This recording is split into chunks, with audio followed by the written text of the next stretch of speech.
So, okay, so you're talking about gunpowder tea or Yes, gunproof tea? yes, gunpow gunpowder tea. Gunpowder tea. Okay, and it's in these little balls. Yeah, it's all compressed little pellets of tea that's supposed to be very caffeinated. And yeah, this guy who I used to work with who could not get enough caffeine into his system. You know, he would have coffee, coffee, coffee, coffee. He's Yeah, like, yeah, yeah. I found this new thing, Was he like and an ADD kind of guy, or he's just like chronically exhausted? Like, I he I don't know what he would do at home. I think he came into work always like barely crawling through the door, and so he needed every. So I sounds don't like know sleep what he was. deprived. Yeah, Something yeah. deprived. So he'd come in and just chug coffee, and so then he was like, I gotta switch off. So he got gunpowder tea, which is these rolled up pellets. He's like, this is supposed to be good for you. And he's kind of guy who wasn't very healthy, but he always like research things and like would just buy anything to think it was like healthy. So he's like, he'd have like a whole like box of Entenmann's donuts and be like, but I'm having tea to cut the calories. You can't do that. Right, right. It's like getting the Big Mac with double fries and a Diet Coke. And a Diet Coke. Yeah, like I'm cutting the edge though. It's Yeah, like at least yeah. at least I'm not, going crazy. Now that's funny. So, But not that's not what you said. What did you? no, I was talking about Bulletproof coffee, and I was curious if you'd ever heard of that.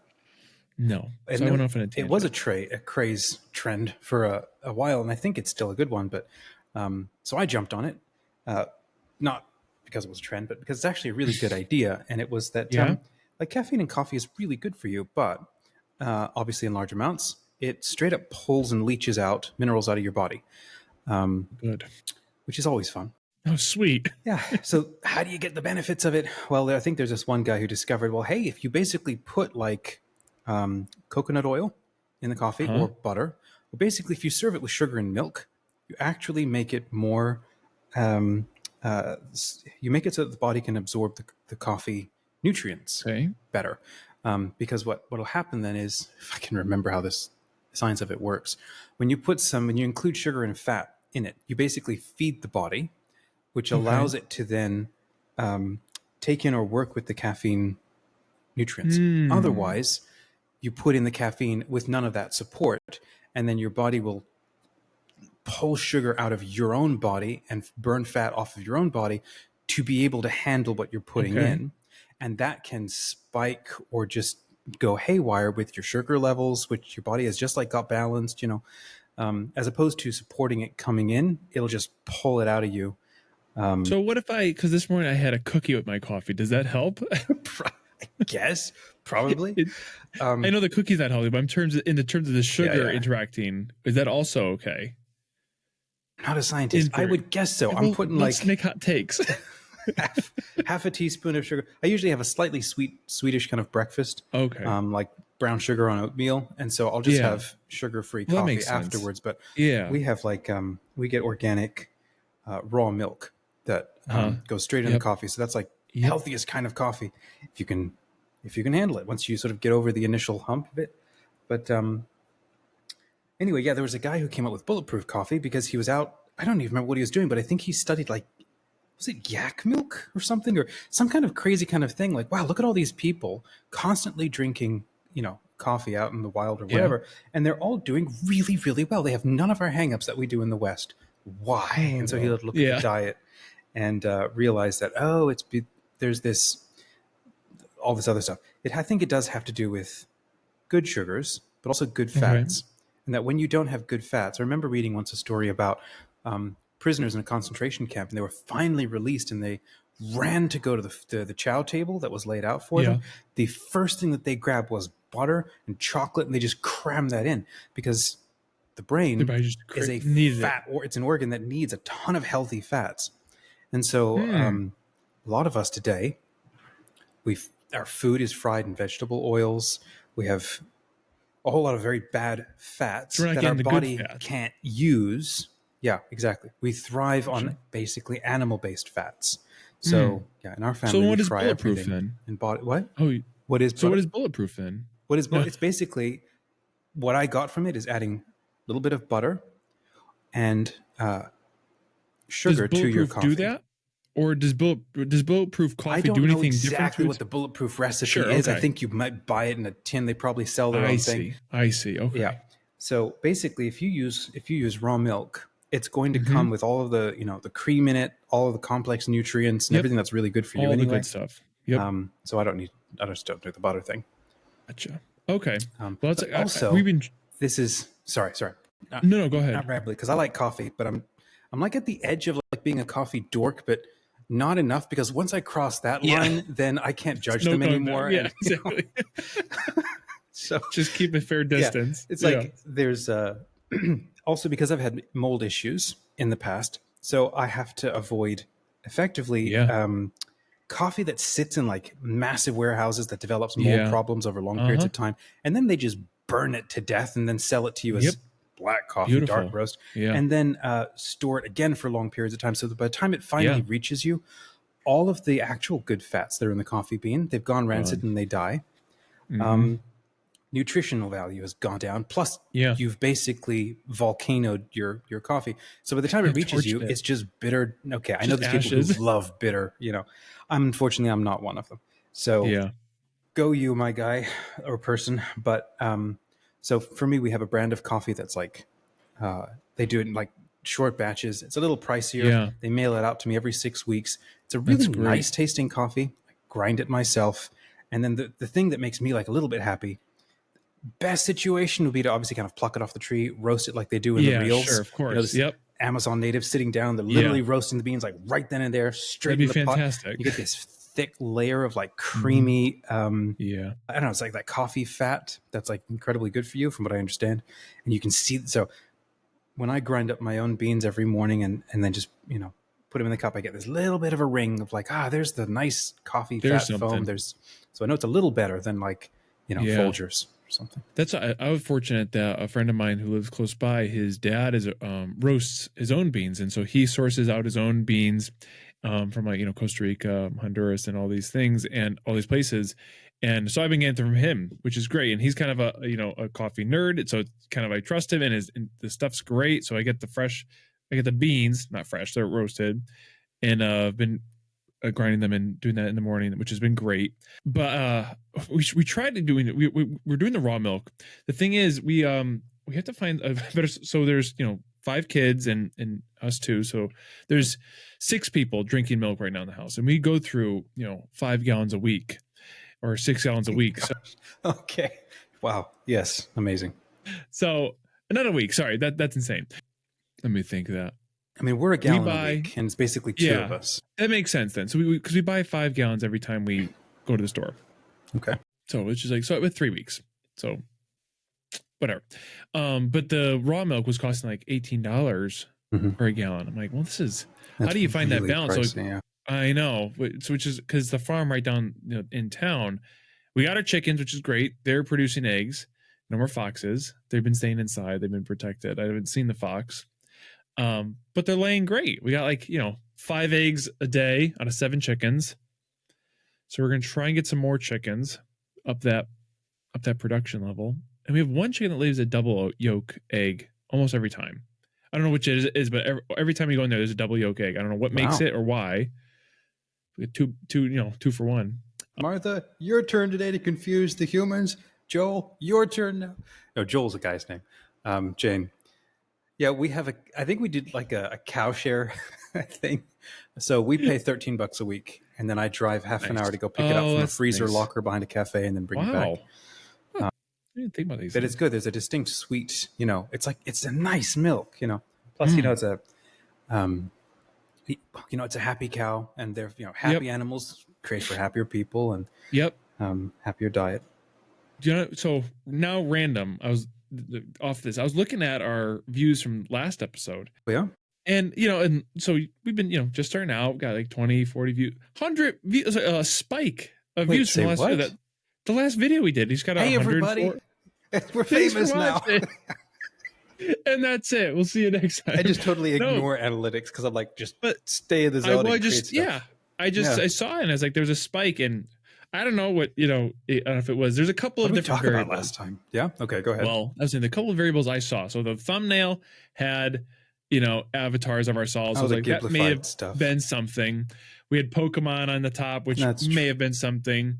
The title said Netflix in it. So I was like, all these little pieces. I'm like trying to think of like, whatever it was fun. But Pokemon has definitely been the buzz around our family. We'll just drop the word Pokemon every sentence or so, and we should. You know, and Pokemon is and stuff. My cup of coffee. Pokemon used to say. I mean, Paul Jennett Jr. used to say. It just didn't make sense. This Pokemon, but yeah, it was fun. I had such a great day yesterday because my kids like Pokemon, and I kind of put my own dork self in. I'm like, I'm getting to it too and collecting with them. So yesterday I went to the store and we all got a pack, and you just opening up a pack of Pokemon cards is just so. What do you do if you have a ton of duplicates? You just throw them away? Yeah, no, so what I do, I have a trading binder. So I have a binder that I'm collecting. I'm trying to catch them all, as the game suggests. So I have a giant binder with 1,024 slots. There's 1,025 Pokemon, so I'm going to figure out what I have to do with the last one. So I have all the ones that I collect, and then I have a separate binder for all my duplicates that I'll trade with right now, just our kids. But we just had such a fun time. We went to the store. It was the grocery store, so we had to get some buns or something. And I brought the 4 oldest kids, and we all went in, and they were like, they're just happy to go. And I was like, we had such a good day today. They're being so good. I'm like, I'm going to buy them a pack each. It's like $4. So I was like, we should do something fun. So when we were in line, they're all being good. It's funny. We're in the one shopping cart. It's the car in the front. So the 2 little kids in the car, 2 kids in the basket, and me pushing them along. We just looked like a parade. And I got them, and they just, it was just so fun to see them, light up with joy. We had so much fun going home and opening them up and who got what. And it's funny. We all me and my 2 older kids opened up cards we kind of already had, and then our youngest son, who we got cards for, he got a holographic card, a rare card. Like, Aaron, what? And so it was just fun, just having all that energy and having that fun together. But Pokemon, it sounds like Christmas morning. Yeah. I mean, 20 something years later, Pokemon's still top of the And then we watched so funny. You remember we talking about Pat Flynn from Superfans? So he's got a Pokemon channel. Yeah. A massively successful one. And so we watched him. I was talking to his grandmother last week, who's like, "Are you serious?" Yeah, she runs her own homeschooling community, and she's like, "By the way, Pat Flynn, right, from the Pokemon stuff." I'm like, how does everybody know Pat Flynn from Pokemon? There we go, algorithm. And I don't, and I know him from Superfans. This is just hilarious. Well, he's got, and it's funny. He showed up on another thing I saw. He's popping up everywhere, but apparently that community that he's built, it's funny. That's not even his main thing. It's his side gig, right? His main thing is business and entrepreneurship. But yeah, he's podcasting or something. Exactly. And he has this channel that's 1.8 million subscribers, and it was just him going around to conferences trying to collect Pokemon cards. But so I think we've said Pokemon. Cool. We have our quota of Pokemon. There's our quota. Yeah. So one of the things we want to talk about this week is how we're doing with the novels. We're going to get this in at the 13-minute mark instead of the 53-minute mark. And so where are we with the novels? Frankly, I think I won that one, but I just want to know where you are with yours. Suck it. And then we want to talk about movies because we hit those movies last week, and I thought it'd be fun to come back and talk to those. Before we do that, did you watch anything fun over the weekend? Watched something interesting that hit a childhood fun spot in my life. So I don't know if you watch or grew up watching Drake and Josh, or know of them. I know of them. I didn't grow up. My wife did, and she introduced me to them, and we binged a bunch of episodes. If you met him in Red Dawn, the remake. Oh, really? Yeah, that's where I first saw him. I had no idea who he was. So I was a huge fan growing up, watching Drake and Josh. Watched the Amanda Show. Watched them on there. Loved watching them. And then when Drake and Josh ended, it was kind of like ghost town with them. And then there was a kind of a in the background feud-ish, or discrepancy between the two. All the fans were like, why aren't they together? All that stuff. And then that Nickelodeon documentary came out, and Drake Bell and shared that there was just some troublesome stuff in Nickelodeon as a child, like he was abused and this and that. So there's been a lot of stuff around those two. And finally, but they never had a conversation together. It's always been he says something and then an interview, then he says something, this and that. So finally on Josh Peck's podcast called The Good Guys, I think it's called that, The Good Guys, they had a conversation together for the first time in 18 years. 20 years? Wow. Something like that. Yeah. So me and my wife watched that last night. The first part, we were on the second part, and it was so good watching them talk and share their stories together and kind of share why they didn't, you see them on screen as brothers, they're stepbrothers, and they're so close. And then, but you would just assume, like in real life, like, oh, they must have been best of friends. Where they, you know, and you get to know more of that story. You get to hear them. You get to see them like talk about the old days, and so we had just such a fun time watching that. That's cool.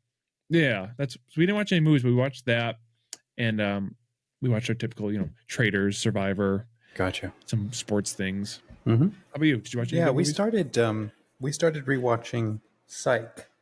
I think for me, it's probably the third time through. For my wife, it's like, I don't know how many times through. Gosh, we love that one. So yeah, we're in episode 2 now. Because we get like a half hour together and then we both crash. Yeah, exactly. But it's such I love that show. Like probably more than I should. It's just the best. It really is. It's so funny. It's not one I don't like. I can't like recall specific episodes but like I watched that because it came on right as soon as I got home from school. Wow. I think it was high school. If I remember the time slot right, I would come home and I would watch the episode. It may have been the rerun. But no, I don't know when it came out, but I loved watching it. And I have the main character. Again, I don't remember the names. Who's the main guy's name? I don't remember his name. Neither do I. But he's my avatar for Peacock. Like that's who I chose because like hey, mine too. Good. That's ridiculous. We have the same account. Mine's Dominic. Maybe well. Yeah. Oh, that's funny. Yeah. Yeah. So okay, apart from Psych, what else? I watched 8 Mile. Because I've never seen it, and I just wanted to have a sense of it. A friend from the legend fiction community said that she loves Eminem. And, I was going to say, what? Yeah, what got you to that point? She discerned out of the religious life, and now has a family with multiple kids. And so we were talking about music at one point, and she's like, "Yeah, so I love Eminem." She's this funny person. She's like, that's great, almost elfish, like features, kind of sharp and narrow, and pretty lady. And then there's moments where you see there's an edge. There's a fire simmering under the surface with stuff that she's like, it's mad about and stuff. See, I love there's always more to. There's always more to a story. Yeah. So I figured, okay, it showed up on, what was it, Max last night? And so I thought, fine, I'll give it a watch because I have no idea who Eminem is. I know my brothers were interested at one point. I think he started maybe a new revolution in rap or something. Yeah. It's funny though, because I'm not part of that culture at all. Okay, so it was cool to see him develop his music and stuff. But there's a new guy out there right now. I cannot remember his name. Oh, gosh. He's like really tall, and he's blonde he's got his hair in dreads. I think he's very Republican. Oh, never mind. I was going to say Machine Gun Kelly, but... Nah. I don't think it's him. I don't remember his name. You said tall blonde, but go ahead. Well, he's got him in dreads, and he puts in like silver teeth when he goes to sing, and he's got tats, and he's done music with Ben Shapiro from the Daily Wire. They made a music video together for the fun of it. What? Ben's just standing there, just basically doing this because he's bad. He's very pro MAGA, Yeah. Oh, okay. No, I do not know who that is. I can't remember his name. Anyhow, it's just funny listening to the style of music. How I don't know if I could say it's improved or it has developed, and I like how it's what it is now. How rap is, it's just more intense. It's faster. I don't know. So anyhow, that was just interesting from a total noob. I was we were driving. We went to Costco yesterday, and we were pulling up at a light, and I looked over and I saw 2 very obvious professor type people. They just looked like it from their profiles to the glasses to the clothes they were wearing and stuff. And but the car they were riding in was a sports car, right? And I just thought, this is funny because almost every professor I can think of when I went to like Christendom for 1 year, most of them drove like a red car or is it called a hatchback or something where you can like, put the top down or something? Oh, like a convertible or something. Yeah. Almost always drive like a nice kind of speedy car and stuff. And it's funny because, excuse me, professors, when they get out and they come and talk to you, they're very centered. They're very staid. They're very... they need an outlet though. Deliberate. And it's like, but this is how I feel I am on the inside with my hot, flashy little vehicle. You might think I'm the boring thing, but I'm the trout navigating the rapids of academia, I love seeing that in the wild. We were parked at a Wendy's once, and I see parked outside is this bright red and neon yellow, motorcycles. Again, they're the I have the term in my head that I've heard him use, but it's not like a hog. It's like one of those sports, like, motorcycles. I don't know if you could picture it. It's just like, fast, brand new shark. And you think, who's going to walk out like, this tall models, buff guy, shirt open. You're pitching what you think is going to ride these things. And we were like, we have to wait and see. Like, there's not many people. Like, we're going to wait and see who comes out. And to our utter joy, it is these two old misshapen fuzzy men with like beer guts. And I was like, what in the world? They just put on like their dorky helmets and like they're just living the life. But it's just funny. I loved seeing it because it's like that right there. Like these guys, he's probably been like, I don't know, like a tax, an accountant and a drill maker for 30 years, but he's got these rockets that they're riding on. Funny. See, great. I've got a story that goes totally the other way. When I was about 9 years old, my dad took me to Brazil. We lived in Australia at the time. Flew 33 hours to Brazil, 31 hours. Goodness. And we were staying in a it's like a little gated community in Sao Paulo. And everybody wore business suits. It was a very professional environment. And I remember being totally blown away by watching this one guy come in. He's almost wearing a 3-piece suit. Like this thing was mint. And he comes walking out and he says hello or goodbye to a group of people. Then he goes over to his lime green Kawasaki motorcycle standing on the side. He gets on it and he puts on this helmet. And it looks like, when you're at 5 years old, you take your sister's dolls and you ram the wrong head on the wrong Barbie doll. Then he goes zipping out the gate because it's what you do in Sao Paulo with the congestion, whatever's used motorbikes apparently to get around and stuff. I'd never seen someone in like motorcycles are for like edgy people. And you know what? I like that. Like I almost kind of like that lifestyle. Like I like the idea of like being this guy. There was a picture of this guy. Said the two remote workers. I like that lifestyle. Me and my edgy attic. No, but I like the idea of like having like, covered in tattoos, but being like, this person who's not, you have that duality. I don't know why it's always fascinated me. I like that, the guys in the movies who are like the big buff guys who have a soft heart and they're a softie. Have you seen The Punisher? Yes. I love that show. He's like the ugliest man ever. I haven't seen the show, the movie. Oh no, I'm talking just the series with John Bernthal. He's like the baddest, ugliest human being. But he's got the heart of gold. Exactly. And the whole show is about that beautiful like dichotomy. Sorry, go ahead. Mm-hmm. No, but I don't know why I like that duality of like, because you could, there's more. I like the idea there's more than just meets the eye. Because I don't like the idea of, somebody like painting a picture of myself or anybody just like, oh, I know who you are. I could tell the whole picture from looking at you. Like, well, no, you don't know. You don't know everything. Just like that girl you're talking about. Like, you see this like pristine, proper, church going girl. Like, oh, you don't even know anything about Eminem. She's like, do I know anything about Eminem? Like, you don't even know. Like, it's like, I like that to leave a little bit open, like, because I think as people, like, there's more to us than meets the eye. Even if we wear everything on our sleeve, there's always more. So I like the fact of like starting off the foot with like, what's going on? Like, what's your story? And then you're like, well, now you actually want to know. But if I just wore everything like a plain white, vanilla, you're like, I don't know. I think I like to be more edgier than I actually am. Yeah. Well, over the weekend I was watching. I finished watching the 2 seasons of Mindhunter, and it was good. It was just, it was really intense, and it was really good. And I'm sad that they never renewed the 3rd season, but just the viewership there. So they ended on massive cliffhangers. But it was fascinating to see how this new division developed in the FBI, and perhaps it probably has contributed to a ton of how psychology and all of this is now accepted by the mainstream and stuff like that. But anyhow, there's one line where this guy is talking to a therapist, and the therapist basically says to him, nobody ever just gets over trauma. Just like, kids never just get over it. It never just goes away.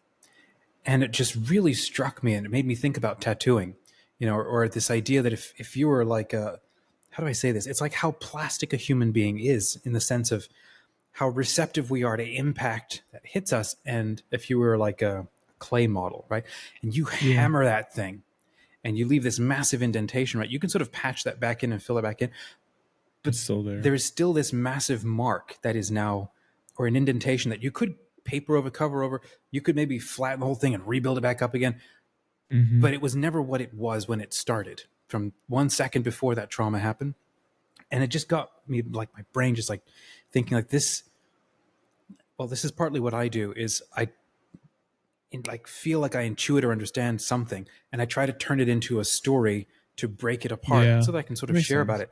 And I thought it'd be interesting. Let's say there was like a fantasy world or something where you are tattooed, right? Up and down everywhere. Okay, yes, a lot of cultures had that. But maybe there are some tattoos that when you get them, there's spells on them that make you forget what came before, either intentionally or maybe you ask for it. So when you're born, how many of us, when we are born, we come out like out of the printing press with a ton of stuff already pre-printed onto us that we might have never asked for, we didn't want. And it's either by genetics, it could be by epigenetics, it could be by mindsets, it could be like how our parents or guardians treated us. And we just absorb it all. We take all those hits as kids, even when there's necessarily no malicious intent involved. And sometimes there is a lot of malicious intent. And so kids take and absorb, all of this. And then you normalize it, you internalize it, justify it, whatever. And then you try to function like a healthy adult and suddenly realize, why can't I get enough caffeine out of my coffee on a Monday morning? Yeah. This is nuts. I need whatever. So what just struck me was, well, what if as soon as, in this world, as soon as people are born, they're instantly tattooed, like you are members of this tribe, right? That'd be interesting. Yeah. So you're instantly pre-printed with stuff. And again, you might not have ever wanted it if you were ever free, but it's like, it doesn't matter. In this tribe, this is how we act. And then as you go through stuff and as stuff happens or as you accomplish things, this is what tattooing often does anyway, is you print that on. But then sometimes you might wake up one day and find that your arm is blacked out in a massive sleeve and you have no idea why. Because sometimes you'll want to like cover over past experiences and then want to forget what happened. And so That's it just interesting. Struck me as interesting how somebody might wake up one day. Did you ever watch Prison Break? The show? Yeah. Only a little bit of it. Okay. Awesome show. The guy basically gets into prison so he can break his brother out, and he paints, or he has tattooed on his skin like an entire map, the entire plan to get out. Yes. Yeah. About that. So that's kind of what I'm thinking. Like, what if your whole identity, your sense of self, is expressed through all of your tattoos? But then what if things are so awful that you want to forget, and so you literally black them out? And it makes me think of like repressed. What we do with trauma is we repress it until something emerges later and you're like, okay, I have to know what's under there because I can't get through life without knowing what are the sigils that are hidden that are keeping me from getting access to things. And so you take it off and then everything just opens up. How interesting that would be if like that spells. Was, if you could see actually, because you don't know the imprint things have in your life until years later sometimes. And you think if you saw it happen right away or something happened, like something just happened, I don't know, because I remember like there's those things happen during the week and weeks later like, oh gosh, that really affected me. And if it happened that moment, you're like, oh wow, I didn't realize how much of an impact this is having on my life. That's very interesting. And I think that going back, the other movie that stood out to me was Memento. Did you ever see that movie where he doesn't remember anything and his tattoos remind him of all the different things he has to know? Yeah, and I even take that as kind of like how when I look at my tattoos, like I like the idea of like that telling a story. Like it's why each one, I haven't gotten anything just for art's sake or just because it looks nice. It's always been meaningful, which most people do. But I like the idea of, I thought about like, I don't have this intention to be covered head to toe, but I like the idea of that if I was sitting down with my grandkids and they were to see my arm, they could see a part of my story and see it depicted like, this meant something. This meant so much that I had it imprinted on my skin. And I almost thought of like, it'd be so cool, like in life, as you go through different challenges, which is one thing I'm, working on putting together is, a tattoo that represents a certain time of life that was really difficult. It's almost like a patch to be worn. Like that was so difficult. And now I've earned that patch. I've earned those lessons. It's something that I didn't care for, but I went through it. And I think that like, even like the Boy Scouts or, any sort of like badge earning organization, I thought of it like that. Like when I get to wear these badges on my sleeves of these awards I've earned of life, this is my life. They're only it's only me that can win these awards. And so as I go through different seasons, like marking myself in a way that rings true to those as a memory for myself. And then I think of, when my grandkids or my kids are sitting on my lap or, whatever, just they could see what grandpa's gone through. Like, I don't know. I always thought that was interesting. I don't know if it would play out like that, but that's what I think about when I get my tattoos thinking of my grandkids in mind. I don't know why, but it's always been that way since my first one. I just want to make sure that also it's something that they could be proud of to see, not like, ew, like what is that? Like that's so gross or whatever it is. It means something. Have you seen the new Moana 2? Yeah, we just watched it. Okay. Yes. First, I mean, I'm told that it went through a bunch of development hell, and it was like cut and recut and supposed to be a series and brought back, and so that's why some people complain that it doesn't hold together very well. I didn't really get that vibe. I thought it was pretty good. I loved a lot of it, and I confess I didn't think the music slapped as hard as the first movie. No, it didn't. But I tell you what, I absolutely hands down. Okay, love this across both movies, and this sort of ties in with what we're talking about, which is at that end, she gets her specific totem, and then she gets that special glowing sleeve. And I thought, first of all, that is so dope. I love that. But also how Maui has his tattoos eliminated, and it's how much your identity is communicated through your iconography, through your art. Yes. On your body, right? The same thing. And but more than that, what I love about what these stories are doing, these stories are like, whoever's developing these, like some of Tangled and Frozen, first of all, these things are gorgeous. Like these are mind-numbingly beautiful. Yeah. Like that last really moment where she's trying to reach out and touch that island right at the end, and that purple lightning's like coming behind her, and I'm like, wait, this is beautiful. This is so beautiful. Yep. Just the art of it. Okay. But then the part that I love most is there's not just an effort, I think, to honor the traditions of the people. It's the fact that the story takes seriously the immersion in a fully enchanted world. Yeah. That the ocean can collaborate with you. That there's an intelligence in it that you can have a relationship with. Put in brackets, what are you actually talking about, bro? Let's come back to that maybe later.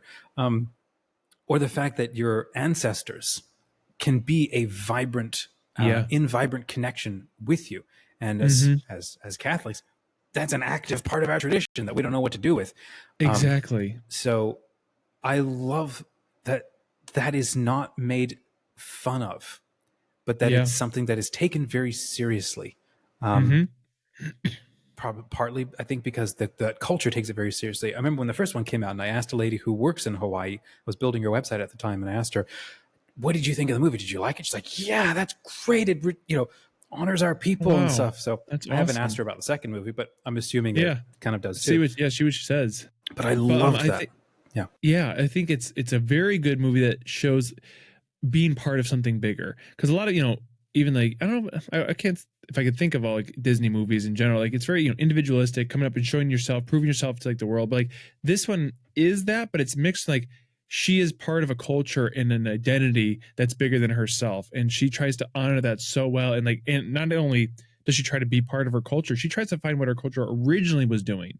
That's what I thought was cool too. Like, her culture has always been on the island, but she's like, I know there's something deeper. We were more than this.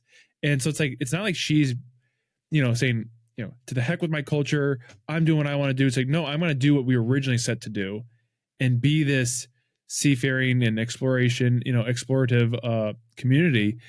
I think that's really cool, especially in a Catholic sense too. Like, what were we deeply meant to do? This bond, this community, this family we were supposed to be a part of for a greater mission. And, that's why, the Eucharist even, so much more powerful. It's like this deep thing that we were meant to be is unitive and together. And I don't know. It's again, it's not, they're parallel lines, but there's something there. It's an interesting thought. Maybe is it kind of our sort of called export safety? And that can sound like awful, like peacekeepers. Like, no, that's not what I mean. It's like you have a surplus of safety, you go out and find other people who also need that. There was a biography of Father Matteo Ricci. I don't think that he's beatified or anything, but he was a Jesuit who was detailed to China. And he he couldn't get in through, I think, the normal way. So he ended up going through the back doors and coming through, I think, through the Himalayas after spending ages. And then the internal warfares between the different Catholic communities at the time just like pissed everybody off that they were trying to, convert. So he ended up, I think, traveling through the Himalayas. And what was just fascinating was discovering these absolutely isolated communities of people who'd been disconnected from others for like, I don't know, hundreds of years or something. Just some people are like, okay, I'm done. And they just pack up and they head 50, 100 miles somewhere else, set up a whole new village and create a thriving new group. And then just living their best lives, 150 people of them, just, you know, and then he meets them and they're just like, anyhow, it just made me think a little bit of like Moana. And she's like, you know, we're out here. We're completely isolated from everybody else. Yeah. That's not an ideal human existence. We have to be in communion and in discovery and in a state of learning. And that's where I think coming back for like, we're talking about being, what is the Catholic thing and what are we trying to figure out? How do we identify? I think a lot of people struggle. I know I've done for a long time, struggle with this idea that the Christian or Catholic mindset specifically, it's very triumphalist. It's very isolated. It's air-gapped from being able to learn anything from anybody else. And I think it's profoundly not that. Profoundly much more the sense of we are, you know, fragmented into states of isolation. This big sort of demon being that she's battling, this, you know, deformed God thing that she's battling throughout that movie. That's something that we is a spirit at work in the world that we're all struggling against to overcome through communion. What are you talking about, bro? Okay, we'll get to that another time. That's like, don't worry about it. Just keep Shut up. So anyhow, I'm also, so apart from all that, I'm also 80% through a movie called Tree of Life by Terrence Malick. Have you ever seen that? So I haven't seen a lot. But man, it just sitting on the stairwell for about an hour last night in the dark, just allowing myself to get like absorbed into this. Whoa. And is it like a really long movie? It's a long movie. He's famous for, I think, pissing off all of his actors and all of the crew because he's like, I don't have a plan. I have a feeling I'm probably completely misrepresenting him. Yeah. Terrence Malick fans come and roast me in the comments, but here's the sense that I've heard. He goes, I've got a feeling of what I want this movie to accomplish. And so he gets a bunch of actors together and he turns on cameras and he says, just go and do something. And they're like, what? It's like, here's the idea of the scene. Just go act it out. And then he'll get like gigabytes, petabytes worth of film, just like people walking around just doing stuff. And then he cuts it together afterwards to create a story out of the, interesting, the feeling that he wants to feel. Very interesting though. So he did, so it's a very different kind of art. And first of all, the movie is just, it's very slow. It's beautiful. It's bringing me way back to my childhood. It's like battering rams back into my childhood of the feeling of these, long afternoons having nothing to do but staring at shadows on a wall, like that's so studying my dad. Studying my dad, watching my mom. Like there's a lot that's unsaid in the movie because it's a lot like quiet, sort of performative, art or theater. And maybe some of this is about what you bring to this as well, and not just what the story is trying to communicate to you. I bet. Yeah. But I don't know where the last 20% goes. I'm still watching it. But there's some phenomenal, like, just beautiful. How do you even say this? I think it's called Tree of Life because it's about, well, maybe here's my read on it. How tiny we are in the cosmic scheme of things. I was thinking about this, making breakfast this morning. The movie at first seems to be trying to say, like, look at how massive this universe is. And then you're mourning the loss of a loved one. In the grand scheme of things, like, how big a deal is that really? But then I was thinking about that, how you get Carl Sagan in the pale blue dot, reflection, right? And I was just thinking, why should distance have any bearing on whether something is important or not? We like take this idea that, if I go 2 light years that way and look back at where you are as this tiny speck in this massive, what would you call it? Supply warehouse of cosmic stuff, right? Everyone keeps pointing like to these galaxies, and yes, they're gorgeous, and these places where superclusters and stars are born. And the thing is, when I look at those, yes, they're gorgeous, and yes, there's a whole conversation about those, but they're also like warehouses of unused stuff, very slowly coalescing and condensing down into stuff that does actually have, meaning and purpose. Otherwise, it's just huge expanses of unused stuff. So just because there's like masses of it, why does that make it more important than when it like condenses way down into something super small and focused and distilled, which is like what our planet is on a cosmic scale of things?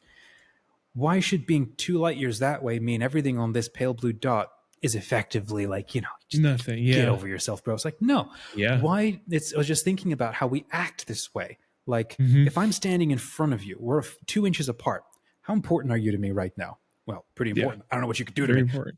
Yeah. If I'm 20 feet that way, okay, you're less than important. If I'm 2 miles that way, and if I'm 200 feet up in a skyscraper, how important are you? Like, I can forget about you totally. Yeah. Very evolutionary. Does that mean you're not important?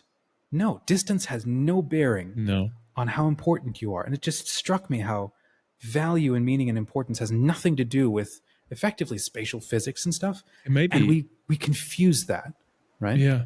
It may be baked in on top of our old, because you said like, threat awareness sensors, so like if you're 2 inches, you're very present in my awareness of you as a threat. But if you're in a different state, well, you're not in my awareness because you're not a threat. And maybe that's mirrored on top of an importance level as well. And I think that you're right. Possibly. So then what happens when you've seen the reel where it's like, hey, what's your name? Like, Charlie. F you, Charlie. F you too. Yeah. You're both yelling at each other from across a canyon. Well, what happens when you both create a high trust safety situation where you can be far apart or close together and you don't have to worry about, are you a bag of snakes? Do I have to be worried about poking you? Yeah, exactly. Then you get to start talking about, well, who are you and do you matter at all? What decisions do we make as a culture based on these decisions that we all matter, right? So I don't know, it's a little bit side questing, kind of random, but anyhow, it's just good that, how do I say this? We have a culture today that doesn't know what to do. It's like we all want to matter, but at the same time, we're all kind of convinced nothing can matter, so we'll just sort of pretend, but when it comes down to it, ultimately it doesn't. This is one thing I think as Christians, specifically, it's like, well, we have a very clear reason why definitively people do. Every individual does matter. Does that make everything easier? No. Frankly, it makes things harder because there are certain answers you cannot put on the table to solve problems. But this Tree of Life movie, I think, it's like it'll show the creation of the world through these gorgeously created, visual scenes, and it shows the gradual condensing down of like billions of light years of gases down into lava and then down into life and then down into like an actual human person. And then you begin, I think, to get the sense of all of this daily drama that we go through, the pain and the loss, the growing, the struggling of a child becoming an adult, studying his parents, and how it's through that specific filter, that window of experience, that we begin to see the presence of God, the presence of the sacred masculine, the sacred feminine, and then that whole conversation. None of that is visible or can be communicated through the panoply of the entire universe and all the stars. It takes a human consciousness to be able to mediate and see and enter into communication with that or conversation with that, as far as what we are. I'm not exactly sure where I'm going with this. I don't know where the movie goes. Sold me. No, you sold me. I mean, here's the thing. Here's the thing for me, right? ADD people can almost always, and this is like for me, can almost always understand where a movie's going to go. That's why we get bored so fast. Because I know exactly all the plots. I know what a character's going to say, where they're going to go. Same thing in books. Yep. Right. Can predict everything. And so what I love about this movie and absolutely hate about this movie is that it meanders. Which means I don't know where it's going to predict squat. And so I want to leave it, but at the same time, it's like, where does it end? And so that forces my attention into a more contemplative state. And again, it's just sitting there in the dark, just like basically sniffling and like crying at these. It's like resurfacing all of these memories of what I struggled. What I struggled with myself. As a young boy, trying to make sense of life and stuff. Anyhow, so here we are at minute like 44, and we still haven't covered the things I said we were going to do, or we thought about. Okay. But hey, it's good, good stuff. Yeah. Anyhow, if you do watch it, it's you piqued my interest. Where'd you watch it on? I think I saw it on HBO. Yeah, I think I saw it on Max. It made me think of immediately the movie's Boyhood. Do you watch that one? It took like 12 years to make or something, or 20, some odd amount of time. And they followed like a live family actually. Yeah, well, with Ethan the same director. Ethan Hawke and whoever, what's her name? Arquette.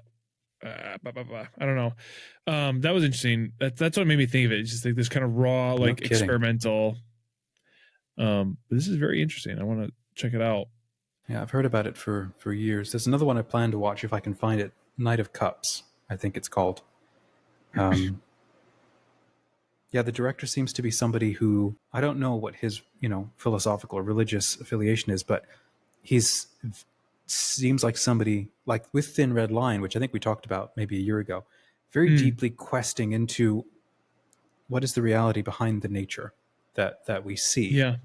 Who knew how philosophically powerful this made me think Horton Hears a Who could be, with the idea that, thing that you can't see or hear, this whole civilization on the tip of a piece of dust on a flower, I just think about that, how, he's like trying to like convince these people that like they're important and they matter. And the whole thing is like, no, they don't matter. You can't see them. You can't hear them. They're not important.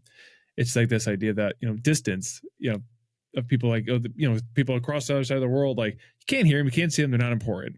And to have somebody speak up for them, it's a fun, playful movie, but who knew how like philosophically large that could be in terms of like, that. It's very good. Yeah. These are my recommendations. Tree of Life has a Horton Hears a Who. Well, have you seen SpongeBob? So, okay, let's get it. First of all, how's your novel going? Have you had a moment to work on it? Like what's going on there? Oh, aside from like hurting my back and making my neck, that was a pro and a con. Obviously the con because it hurt and I'm stiff, but it made me like, I'm just gonna get into a chair, like get comfortable. Like I was trying to work it. So I worked on my book this weekend. I'm in the process now of the final edit, just literally going through each chapter, making sure I don't have like a double the tenses are correct, like very minor stuff. Like as far as like storyline, structure, character, everything is set as far as I can make it. I found it too easy to go back and like want to rewrite a chapter and rewrite. I'm like, you know what? I can't do that anymore. And I'm reading through it, unless something blatantly doesn't make any sense, I'm not going to change it anymore.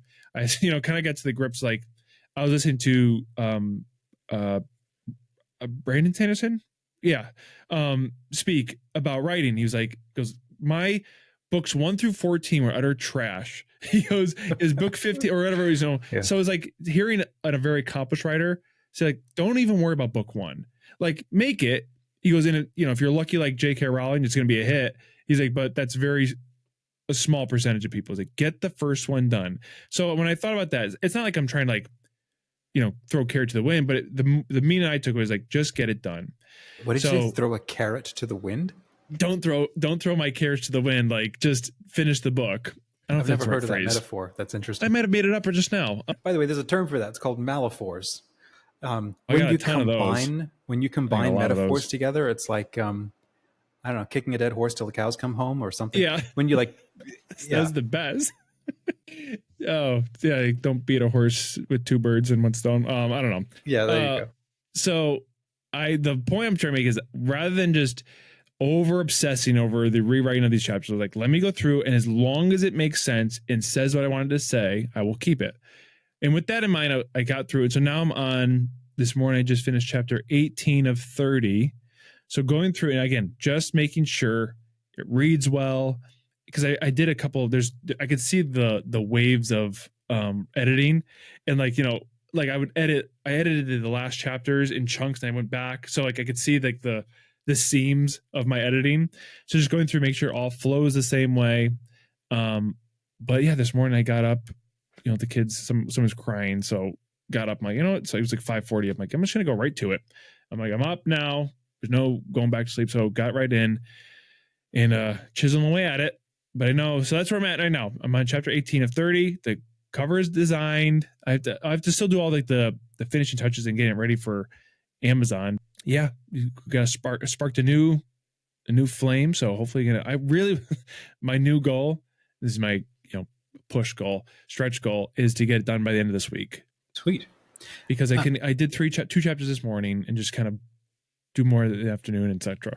Cool. What tool are you using to get it like ready for printing?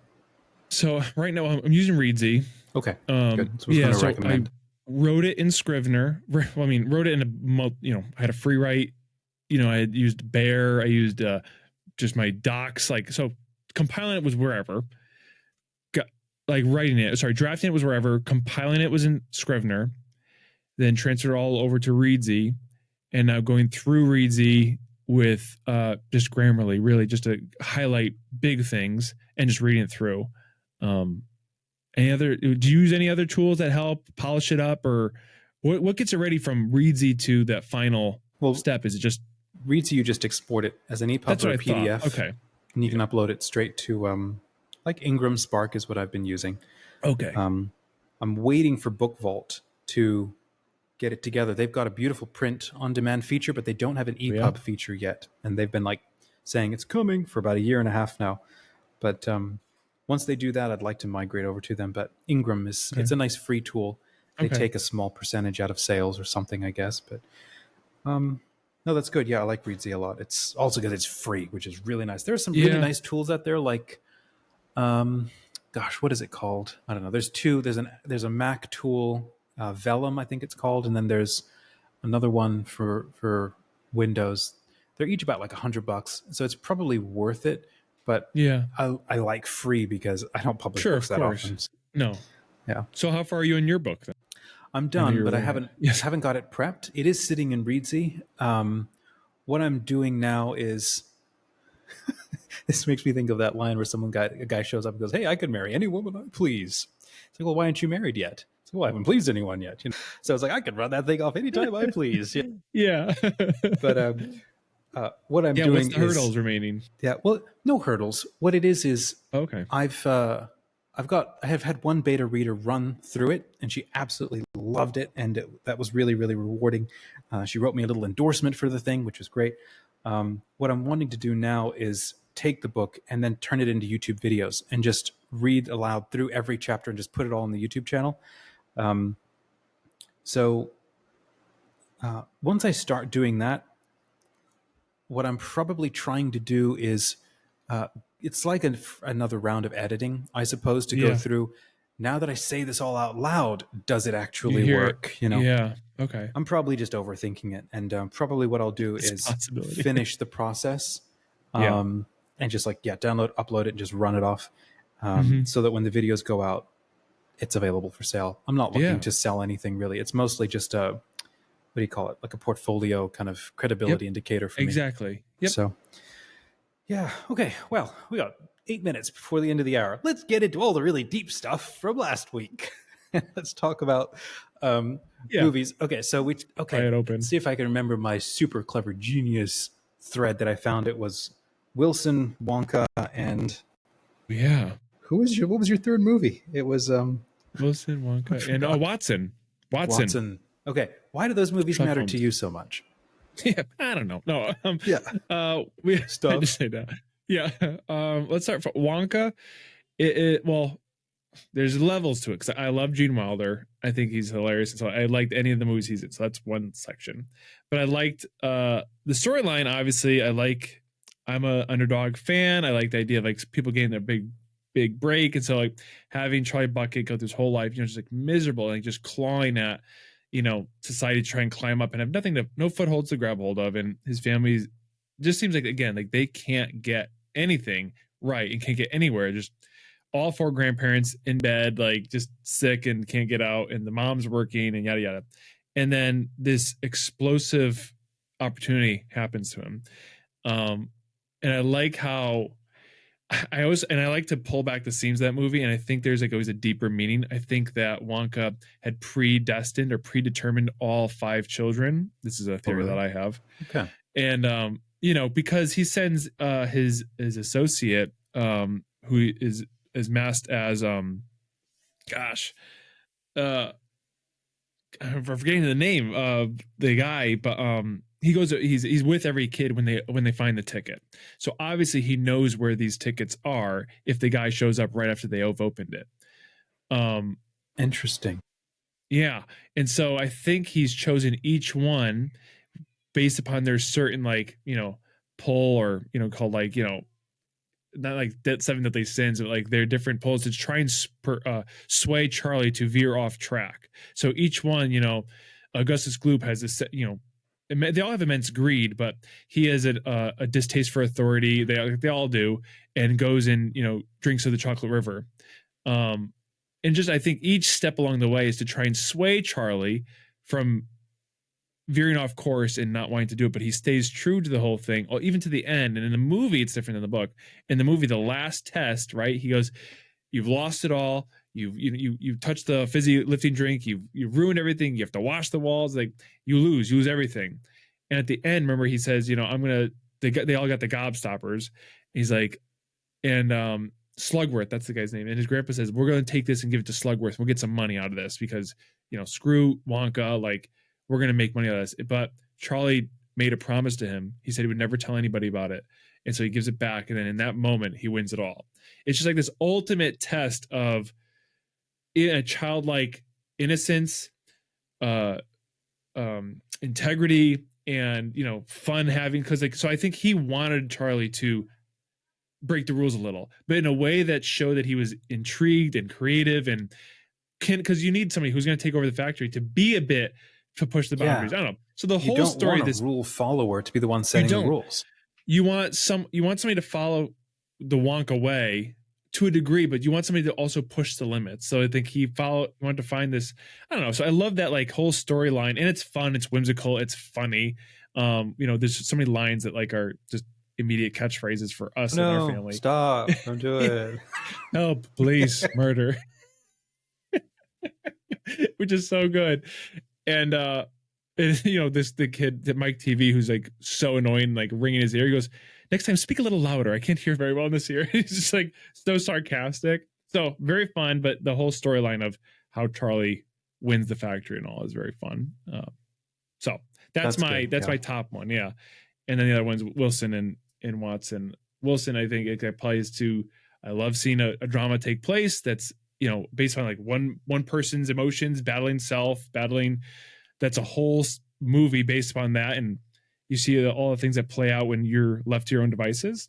And then Watson, I think how Sherlock Holmes is portrayed. Why does that matter to you? Like, why does Wilson matter to you?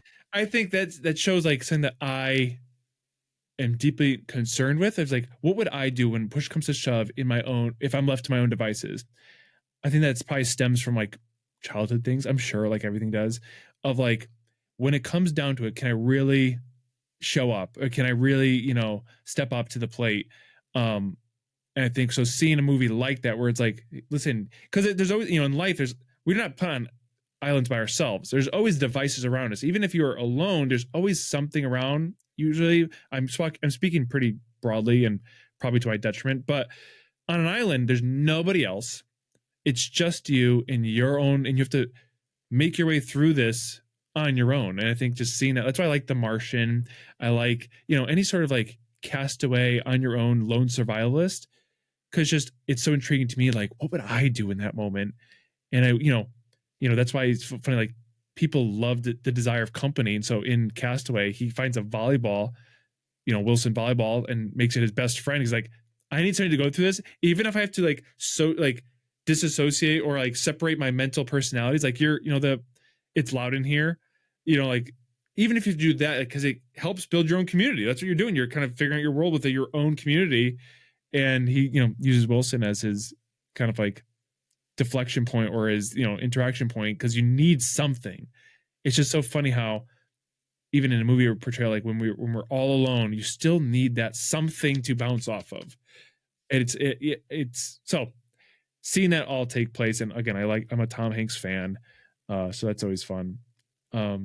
Yeah, and then Watson, I love Sherlock Holmes. I had my book behind me. I'm in a different spot now, but the Sherlock Holmes story of just the guy who the potential to be this ultimate deducer, the deductionist, if you want to say, you know, to be able to like see something lay out, and by the dust on someone's lapel, know that they were in a classroom and the chalk stains, and you must have had a fight with your student. Like, I think that's so fascinating. But then to have him, he knows every single thing, every detail. And the scene that's so good is when he's with Watson and his fiance. I don't know if you've ever seen the movie, and she's like, she's like, do me, like, what can you tell about me? Because he does Watson, and Watson's like, no, and he's like, no, I insist. Liddy insists. She insists, and he does it, and he gets it right all up to a certain point. And he says, like, you know, basically, I forget if he makes the assumption that she left her husband.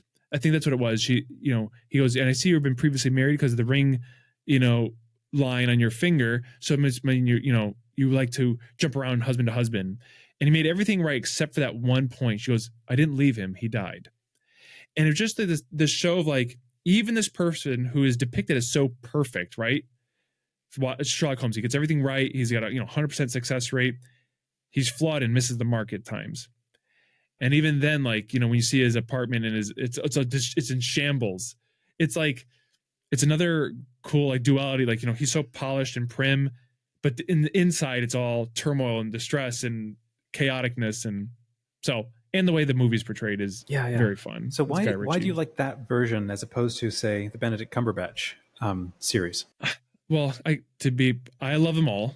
Any Sherlock Holmes depiction, but it's like why Gene Wilder was so good at Willy Wonka. Why I like him better than Johnny Depp. Johnny Depp was good, but Gene Wilder said, I'm going to make, because this person who I'm portraying is successful.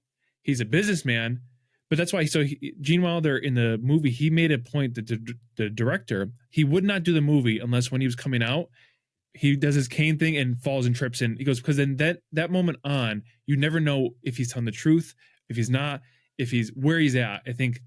And Robert Downey Jr. in that role, very prim, very proper, very, talks very fast, just like his real life person. And you don't know behind, I think that's more of like, why I liked it, because Robert Downey Jr.'s own life kind of is a good reflection of that same kind of thing. Very famous, very successful, but backstory like has a lot of mess and has come from a lot of mess and has to still figure it out in the midst of his success. Whereas the Johnny Depp one is very cutesy and funny and dorky. I don't think I've actually seen the Johnny Depp version. It's different. Yeah.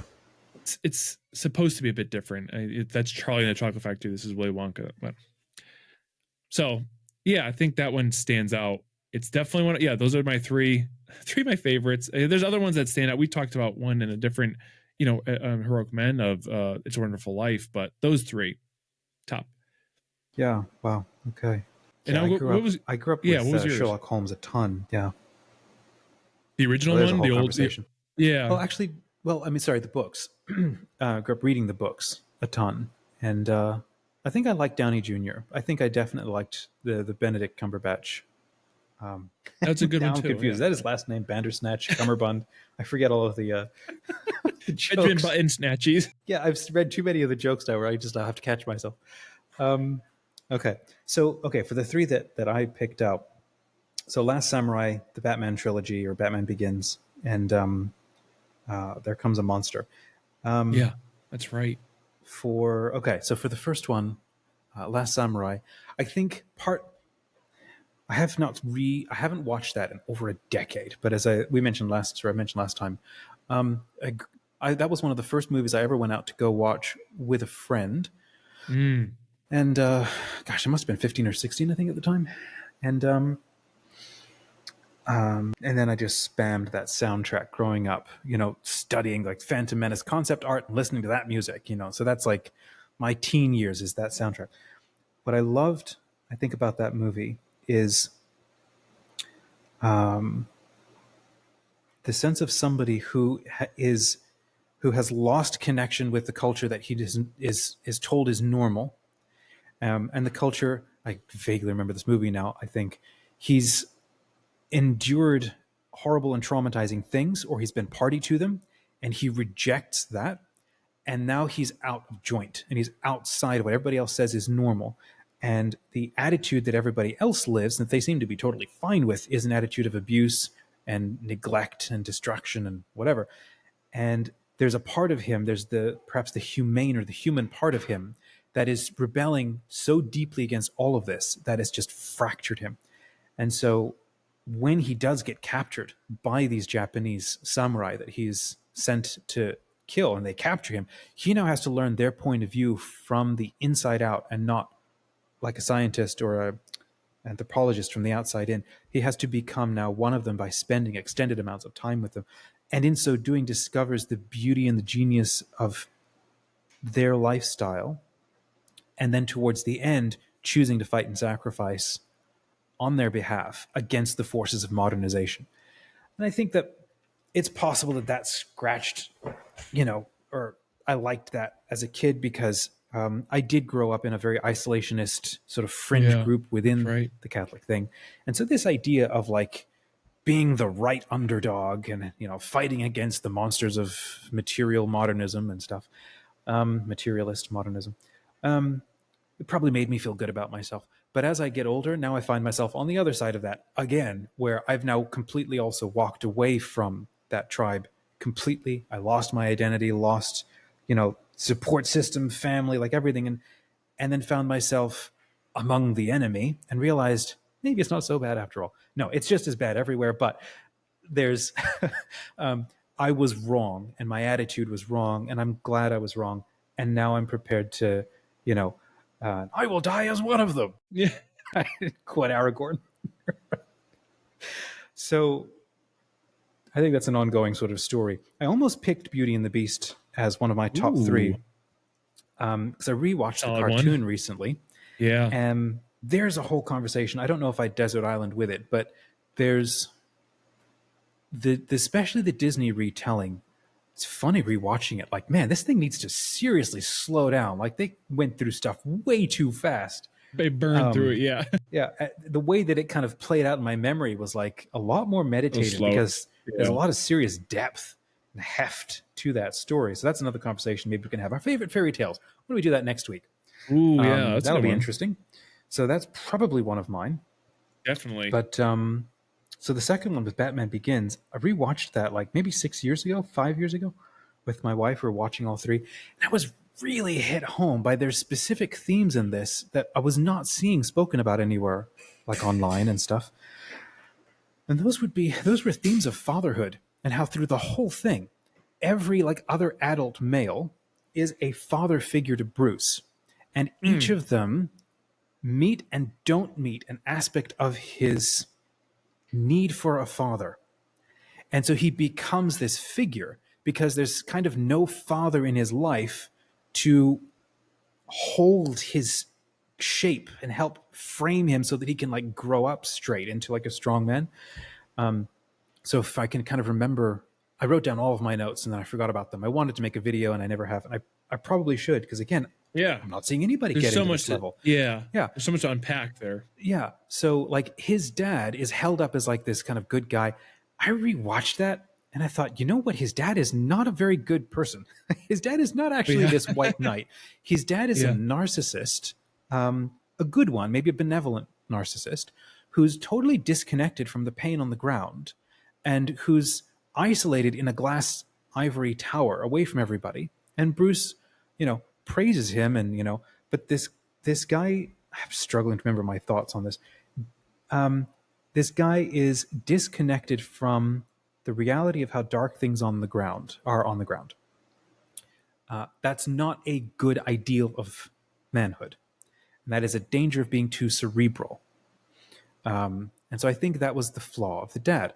I think that there's also a flaw in regards to how women are portrayed in the story. There are no real, like, women in this story, partly because I think the point of the trilogy is of a man's journey or a boy's journey into becoming a man.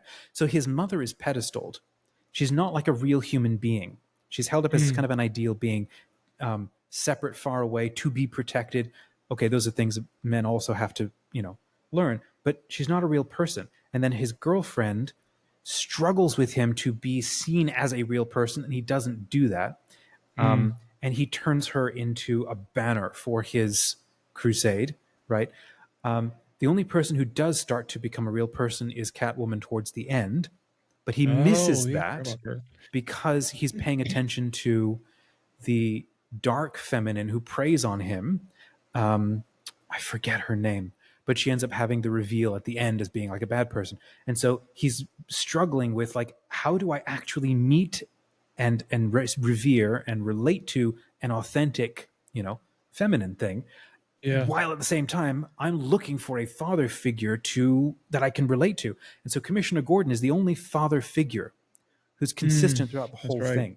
Ra's al Ghul steps in as the dark father figure. He instantly gloms onto that, like, you're going to train me and raise me as a man, until he brings him to, well, the dark father figure is like ultimate justice, right? Justice without any sense of mercy. And he's like, I can't do that. That's too far. And then he swings back. And then I think you have, then there's the Joker, which would be like the disintegrated psyche, like out of like a man being a lone wolf without any relation to living in communion with others, right? And so then Bane being a mixture of the two, Ra's al Ghul plus Joker, with roids, roided out or still. So from that point of view of like a man seeking manhood throughout this trilogy, there's this one photo or this one moment where he turns away and there's the bat suit behind him. And for me, it seems so like clear, the archetypal sense of the symbolic sense of what this bat suit is, as this massive gaped mouth, almost a Dementor like thing behind his shoulder. That's like, if you're not careful, you become that thing. And the moment he over-identifies with this part of himself that does bring justice, that is able to stand up and push back on the world, that is a good thing. But Jordan Peterson has this line that I like a lot, where he's like, a man who cannot do anything is just weak. That does not mean that you are good. A good man who is ineffectual is not a good man, you're just weak. A good man is somebody who can be a monster, like all the monsters, but has mastered that. Yeah. And this whole trilogy is about a man discovering that he can do that, and that he can become a monster. And he flirts with that edge multiple times. And he flirts with people who have no guardrails. And he still tries to find a way to pull back and finally sacrifices his identity as this hero at the end. I think this is why somebody went into Christopher Nolan and said, hey, would you ever do another superhero movie again? And he's like, why would I ever need to? I've done the ultimate superhero movie that maps every superhero story ever. Yep. So there's a whole conversation. It's funny how much that's like your description of a Daredevil, like the devil you're battling internally. Like, you're right. I did not see that until you mentioned that with Daredevil. That's very interesting. Like Batman, he's constantly, a bat is a symbol of evil. He's constantly fighting that evil to do a presumed good, even if it's not always fully. Right. Wow. And it comes the moment where the child becomes endangered. Right at the middle of the second movie, or at the end of the second movie with Two-Face, also another father figure, right? That he's like, finally I can rest. You are the man. Yep. And I can never be like you. I want to be like you. I'm going to throw my support behind you. And then to have that man be broken, there's such a good, I don't know.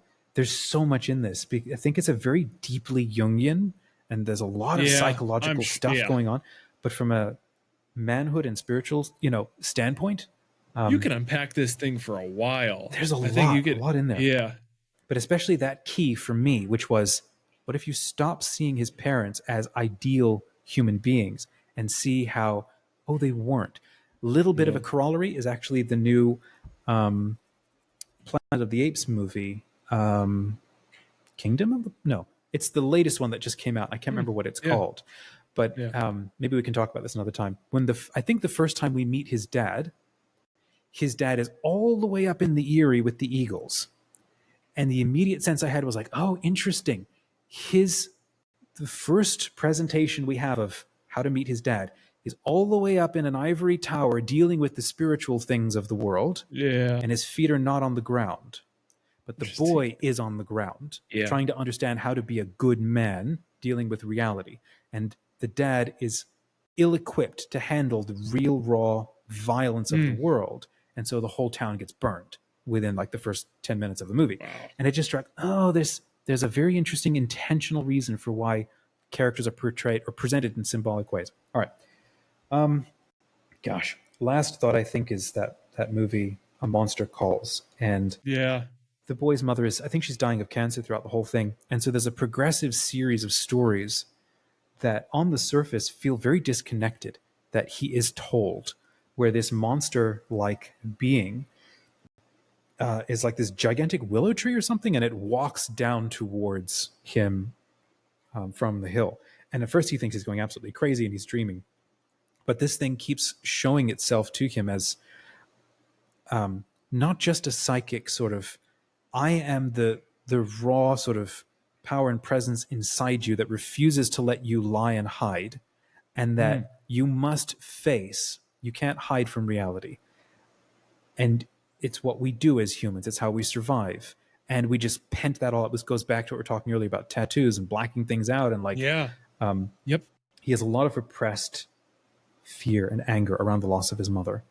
And so there's these 3 short stories that he goes through, and each one of them unlock a specific aspect of the psyche. Like the person who wrote this story, I think that she was herself, the person who inspired this story, she herself was dying of cancer, and she started writing this story, and then it was passed off to, I think, an Irish poet to finish, because she passed before she could actually finish it.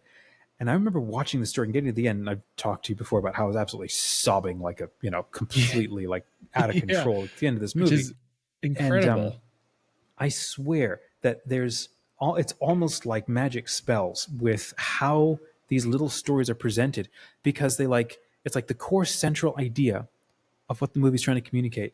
It's so big and difficult that you have to literally walk around it, literally unlock distinct, disparate acts of how your psyche works, how your soul works, so that you can then come back to the center.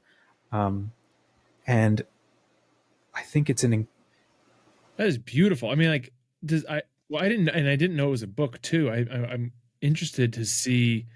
Have you read the book? Is there any? I started reading it, but I didn't feel I needed to continue after having cried through the movie. That makes sense. I wonder how, because how some mediums speak louder than others, and some, like, we've talked about how like Avatar, we've talked, like, or it's it's an anime series, or it's not really, but whatever.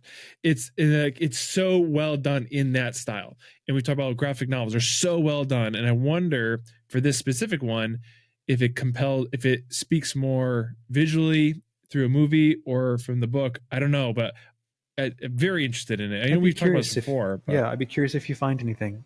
I did start reading the book too. It is short, and I think it is especially crafted for kids who have gone through soul-shattering trauma. That's what it says. Okay. So it's specifically crafted for them. There's something really there that I don't know. This is another conversation that we don't have time for right now. But I'd like to maybe come back to and just kind of walk around, but like partly from a mechanics standpoint, like what the heck just happened? Sort of reverse engineer it. But from the pure standpoint of the experience, there is a reason why movies can be as powerful, differently powerful than a book. Absolutely. For me, I don't know that I need to go read the book because the story was, gosh, I don't even know what to say. It's like starting to choke up again. But if you do end up watching it, I'd love to see what goes through your mind, what you think. Partly there's the loss of the parent, which is a thing that I also a little bit resonate with, even though my mother's not dead. But there's the loss, I think, which is something maybe we all go through, the loss of the childlike sense of innocence, who you thought was your mother, but then begin to realize this again goes back to Tree of Life, which is the as a young man, right, as we grow up, we start to be fascinated, of course, by women, by womanhood. What are we actually seeing? This is what Very Wise will tell us. What you're being fascinated or called by is the shimmering through of the divine feminine, the sacred feminine, which every woman instantiates, every woman embodies. We get into trouble when we confuse that and assume this one woman, for example, I can pedestal her because she will satisfy all of the needs of my being. And you begin to then, as you basically be supposed to become an adult, is to realize she is a servant of the divine feminine, the same way I am a servant of the divine masculine. What she sees sometimes through me and through all men is a shimmering through. And Tree of Life captures this, I think, very intentionally. You'll see this sometimes how the boy is like, for the first time beginning to study women, right, as they're pegging clothes on lines and stuff. And then the director will show the shadow of the woman shining through the cloth and the shimmering drapes. And you begin to realize he's trying to tell us there's something a bit more than just the body of a human.